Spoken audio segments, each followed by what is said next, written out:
Missouri Supreme Court has now thrown out the election results of a ballot measure that Missouri voters approved back in 2022. It would have required Kansas City to spend more on its police department. They ruled the ballot language used false financial estimates and ordered a do-over of that election. KMBC 9's Matt Evans is live now outside KCPD headquarters this afternoon, breaking down that ruling and what comes next. Matt?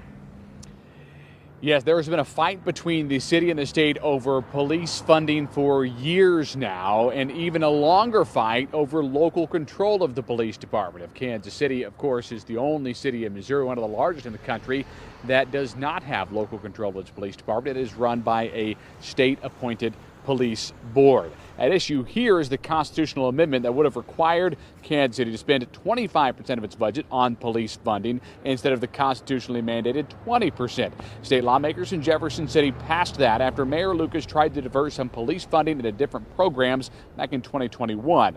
Well, after the election in 2022, the city sued the state, arguing that fiscal note was wrong, said there was no financial impact. The Supreme Court agreed with the city yesterday, throwing out the results of that election and ordering the issue back on the ballot this November, which could bring different results in a presidential election year. You have more low information voters, more voters just kind of show up because the president's on the ballot, as opposed to a midterm year when turnout's lower.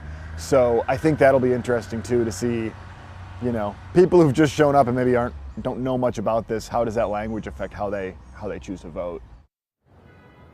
Back in 2022, that election passed by a wide margin. About 63% of voters in Missouri approved it.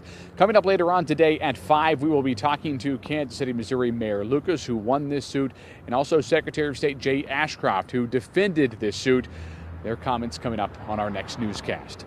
Live at Kansas City Police Headquarters downtown, Matt Evans, KMBC 9 News.